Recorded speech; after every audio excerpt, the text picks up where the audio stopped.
الله أكبر الله أكبر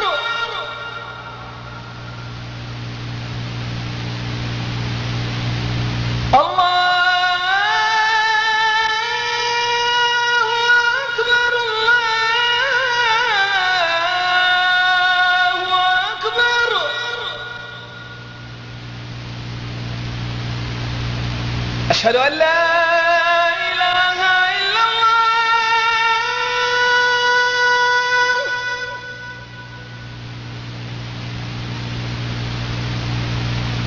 أشهد أن لا إله إلا الله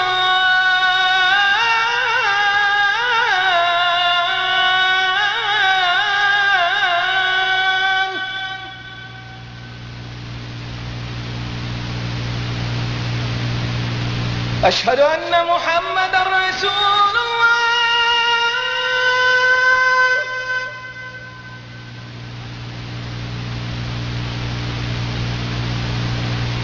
أشهد أن محمد رسول الله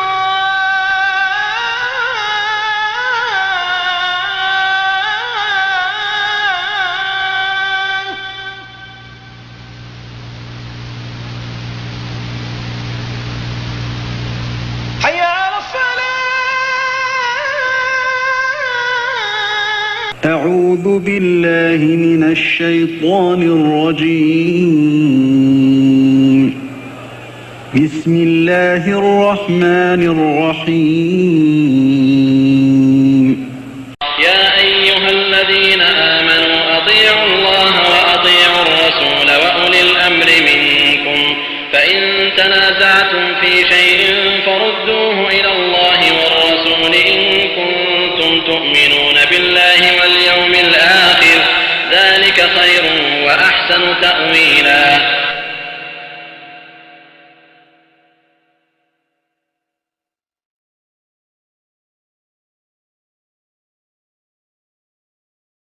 نحمده ونصلي على رسوله الكريم. أعوذ بالله من الشيطان الرجيم. بسم الله الرحمن الرحيم. ألم تر إلى الذين أوتوا نصيبا من الكتاب يؤمنون بالجبت والطاغوت ويقولون للذين كفروا هؤلاء أهدى من الذين آمنوا سبيلا.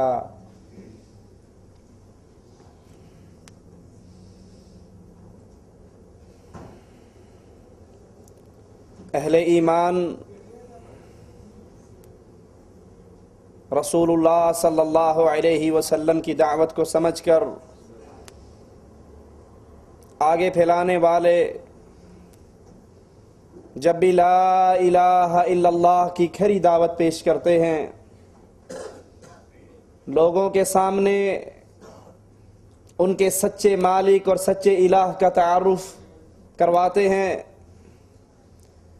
جب ان کو یہ آواز سناتے ہیں کہ اللہ مالک نے ہر دور میں ہر نبی کو بھیج کر ایک بنیادی دعوت دلوائی ہے، اور وہ بنیادی دعوت ان اعبد اللہ، عبادت حق ہے خالص اللہ عز و جل کا، تو جواب میں شیطان کئی طرح کے بہانے انسان کو سکھاتا ہے۔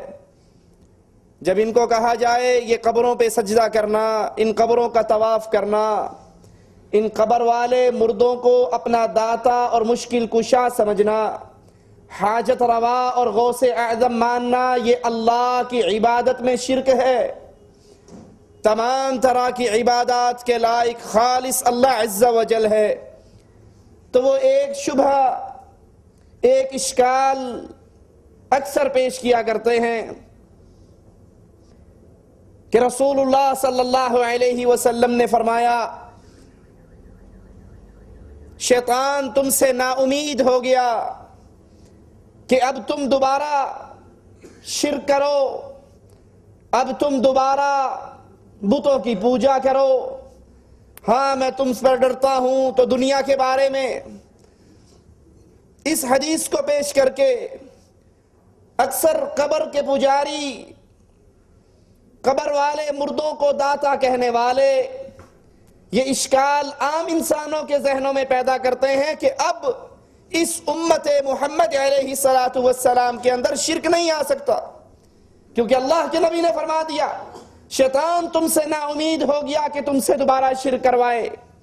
حالانکہ یہ خطاب صرف محمد رسول اللہ صلی اللہ علیہ وسلم نے اپنے اصحاب کرام سے کیا، اے میرے صحابہ شیطان تم سے نا امید ہو چکا ہے، شیطان تم سے مایوس ہو چکا ہے۔ صحابہ کا زمن، صحابہ کا دور بہترین، 3 ادوار کی گارنٹی رسول اللہ صلی اللہ علیہ وسلم دیتے ہیں، بہترین دور میرا، پھر اس کے بعد آنے والا، پھر اس کے بعد آنے والا۔ اس دور کے مسلمانوں سے شیطان مایوس تھا، لیکن شیطان نے وہی حربے جو پہلے استعمال کیے پچھلی امتوں کو برباد کرنے کے لیے، وہی حربے اس امت کے اندر شرک کو داخل کرنے کے استعمال کیے۔ اکثر آپ نے کیو ٹیلی ویژن پر طاہر القادری صاحب کو سنا ہوگا کہ نہیں جناب اس امت میں شرک نہیں آ سکتا۔ تو آئیے ذرا قرآن و حدیث کے دلائل ذرا ورق گردانی کرتے جائیں اور دیکھیں کیا واقعی یہ امت قیامت تک شرک سے فارغ ہو چکی ہے، خلاصی پا چکی ہے، حفاظت اس کی ہو چکی ہے، اب شرک اس کے اندر داخل نہیں ہوگا۔ حالانکہ رسول اللہ صلی اللہ علیہ وسلم نے تو اپنے ایک صحابی کو جب اس کے ہاتھ کے اندر ایک پیتل کا چھلا دیکھا یا کسی اور دھات کا، پوچھا یہ کیوں پہنا ہے، یہ کیسے پہنا ہے؟ وہ صحابی رسول صلی اللہ علیہ وسلم اللہ کے نبی کے جواب میں کہتے ہیں اے اللہ کے نبی عرب کے اندر ایک بیماری ہے، اس کا نام واہنہ ہے، اس سے بچاؤ کے لیے میں نے یہ پہنا ہے۔ رسول اللہ صلی اللہ علیہ وسلم فرماتے ہیں انزعها فإنها لا تزيدك إلا وهنا، اس کو اتار کر پھینک دو، یہ تمہاری بیماری میں اضافہ تو کرے گا، کمی نہیں کرے گا۔ وَلَوْ مُتَّ وَهِيَ عَلَيْكَ مَا أَفْلَحْتَ أَبَدًا، اور اگر یہی چھلا، یہی مندری، یہی انگوٹھی، یہی کڑے پہنے پہنے موت واقع ہو گئی، مَا أَفْلَحْتَ أَبَدًا، تو یہ فلاح کبھی نہیں ہو سکتی، کیونکہ شفا دینے والا کون؟ نہ پتھروں میں شفا، نہ انگوٹھیوں میں شفا، نہ چھلوں میں شفا، نہ کڑوں میں شفا، نہ تعویذوں میں شفا، نہ پیر کی پھونکوں میں شفا، نہ بابے کے نمک میں شفا، نہ بابے کے تیل میں شفا، شفا دینے والا ابراہیم علیہ السلام۔ اسی لیے تو کہتے ہیں جب میں بیمار ہوتا ہوں فَهُوَ يَشْفِينِ، وہ اللہ مجھے شفا دے دیتا۔ قرآن حکیم کے اندر اللہ عز و جل کے اس کلام پہ غور کیجئے، أَلَمْ تَرَ إِلَى الَّذِينَ أُوتُوا نَصِيبًا مِّنَ الْكِتَابِ، کہ آپ ان کو نہیں دیکھتے جنہیں کتاب کا کچھ حصہ ملا؟ مراد اس سے یہودی جو اہل کتاب ہیں، ان پر نبی بھی آیا، ان پر کتاب بھی آئی، ان کو کتاب کا حصہ ملا۔ يُؤْمِنُونَ بِالْجِبْتِ وَالطَّاغُوتِ، ایمان لانے کے بعد، کتاب ملنے کے بعد، نبی کے آنے کے باوجود یہ کیا کرتے ہیں؟ یؤمنون بالجبت والطاغوت، یہ شیطان کے پجاری ہیں، یہ طاغوت کے پجاری ہیں۔ اور طاغوت سے مراد ہر وہ ہستی جس کی اللہ کے علاوہ یا اللہ کے ساتھ ساتھ عبادت کی جائے، وہ طاغوت ہے۔ وَيَقُولُونَ لِلَّذِينَ كَفَرُوا هَؤُلَاءِ أَهْدَى مِنَ الَّذِينَ آمَنُوا سَبِيلًا، اور یہ یہودی کفار سے کہتے ہیں کہ اے مکے کے کافروں، تم محمد کریم صلی اللہ علیہ وسلم کی بنسبت زیادہ ہدایت پر ہو۔ اس آیت کے شان نزول مسند احمد کے اندر عبداللہ بن عباس رضی اللہ عنہما کا یہ قول موجود ہے کہ کعب بن اشرف یہودی سردار، وہ یہودی جو جانتے تھے، جن کو علم کامل تھا کہ اللہ کے نبی صلی اللہ علیہ وسلم سچے رسول ہیں، ان کا نبی، یہ نبی سچا، اس کی کتاب سچی، اس کی نبوت سچی، صرف اس لیے نہیں مانتے تھے کہ یہ ہمارے اندر کیوں نہیں آیا، یہ اسماعیل کی اولاد سے کیوں ہوا، سارا علم تھا، اللہ کے نبی کی حقانیت کو مکمل جانتے تھے، صرف بغض اور عداوت کے اندر مانتے نہیں تھے۔ جب وہ مکے کے اندر آیا آگ بھڑکانے کے لیے بدر کے بعد، تو کافروں نے گھیر لیا. کہا اچھا ایک سوال کا جواب دو، تم یہودی سردار بھی ہو، تمہارے پاس تمہاری پچھلی کتابوں کا علم بھی ہے، تم اہل کتاب ہو، ہم بتوں کے پجاری، بتوں پر سجدہ کرنے والے، بتوں کو پکارنے والے، اولیاء کی مورتیوں کو مشکل کشا سمجھنے والے، ہم زیادہ ہدایت پر ہیں یا محمد الرسول اللہ صلی اللہ علیہ وسلم وہ زیادہ ہدایت پر ہیں؟ اس کو دیکھو، اس کی نہ نسل ہے، نہ آل ہے، نہ اولاد ہے، یہ دم کٹا ہے. نعوذ باللہ ثم نعوذ باللہ. اور ہم حجاج کے خادم ہیں، بیت اللہ کے خادم ہیں. ہم ہدایت والے ہیں یا یہ ہدایت والے ہیں؟ اب وہ جانتا تو تھا اندر سے کہ اصل ہدایت پر تو رسول اللہ صلی اللہ علیہ وسلم ہے. اسی لیے جب اللہ کے نبی ایک یہودی بچے کے سرہانے بیٹھے اور کہا قل لا الہ الا اللہ، اس نے اپنے باپ کو دیکھا. باپ نے کہا کہہ دے جو ابو القاسم نے کہا ہے، کیونکہ دل تو مانتا تھا کہ حق وہی ہے جو محمد کریم صلی اللہ علیہ وسلم کہتے ہیں. تو وہ کفار کی حمایت لینے کے لیے کہنے لگا نہیں، تم بتوں کے پجاری رسول اللہ صلی اللہ علیہ وسلم کے دین سے زیادہ ہدایت یافتہ ہو. تو یہودیوں کے بارے میں قرآن حکیم ایک بات سمجھا رہا ہے، یؤمنون بالجبت والطاغوت، یہ شیطان پر ایمان لانے والے، اللہ کے ساتھ شرک کرنے والے. دوسرا مقام قرآن حکیم کا سورۃ المائدہ ہے، آیت نمبر 60 ہے. اپنے گھروں میں رکھے ہوئے قرآن کو غلافوں سے نکالو اور کچھ وقت اس کی تلاوت ترجمے اور تفسیر کے ساتھ کرو. قرآن حکیم میں اعلان سنیے،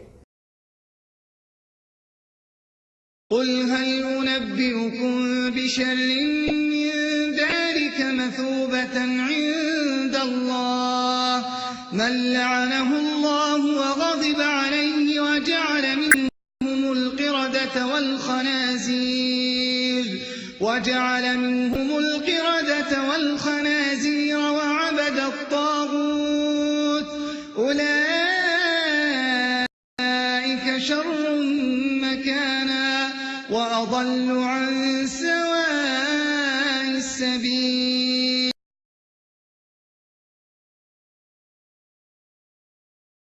یہ کون تھے؟ یہودی.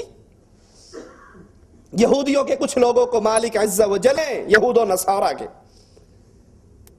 جن کو ہفتے کے دن آزمایا. ان یہودیوں میں سے کچھ لوگوں کو اللہ نے باندر اور خنزیر بنایا اور پھر ان کی نسل کو ختم کر دیا. یہ تھے کون؟ ان کا عقیدہ، ان کا کردار قرآن بیان کرتا ہے وَعَبَدَ الطَّاغُوتِ، یہ اللہ کی عبادت نہیں کرتے بلکہ اللہ کے مقابلے پر شیطان کی عبادت کرتے تھے، بتوں کو پوجتے تھے، اللہ کے علاوہ طاغوت گڑھ رکھے تھے، ان طواغیت کی عبادت کرتے تھے، معبودان باطلہ کی پوجا کرتے تھے. دوسری آیت سے بھی ثابت ہوا کہ یہودیوں کے اندر شرک اور غیر اللہ کی عبادت داخل ہو چکی تھی. اب آئیے ان دونوں آیتوں کو سامنے رکھیے کہ یہود و نصارہ کے اندر شرک داخل ہو چکا تھا، یہودیوں کے اندر طاغوت کی عبادت شروع ہو چکی تھی. آئیے اب رسول اللہ صلی اللہ علیہ وسلم کے اس فرمان کو سنیے. ابو سعید خدری سے روایت ہے، رسول اللہ صلی اللہ علیہ وسلم نے فرمایا تم اپنے سے پہلے لوگوں کے طریقوں کی مکمل پیروی کرو گے. اپنے سے پہلے جو امتیں تمہاری گزر گئی، مسلمانوں سے پہلی امت نصارہ کی، یہودیوں کی. اللہ کے نبی علیہ الصلوۃ والسلام فرماتے ہیں، صحیح مسلم کی روایت ہے، بخاری و مسلم کی، اپنے سے پہلی امت کی مکمل پیروی کرو گے. جس طرح تیر کے پر آپ اس میں برابر ہوتے ہیں، تم بھی ان کے نقش قدم پر ایسے ہی چلو گے. اگر ان میں سے کوئی کسی جانور کے سوراخ میں داخل ہوا ہوگا تو تم میں سے بھی ضرور ایسے لوگ ہوں گے جو اسی جانور کے سوراخ میں داخل ہوں. رسول اللہ صلی اللہ علیہ وسلم نے پوچھا، رسول اللہ صلی اللہ علیہ وسلم سے پوچھا گیا، صحابہ نے پوچھا اے اللہ کے نبی، ہم سے پہلے لوگوں سے مراد کون ہیں؟ جن کے پیچھے ہم چلیں گے وہ کون ہے؟ کیا وہ یہود و نصارہ ہیں؟ آپ نے فرمایا وہ نہیں تو پھر اور کون ہے؟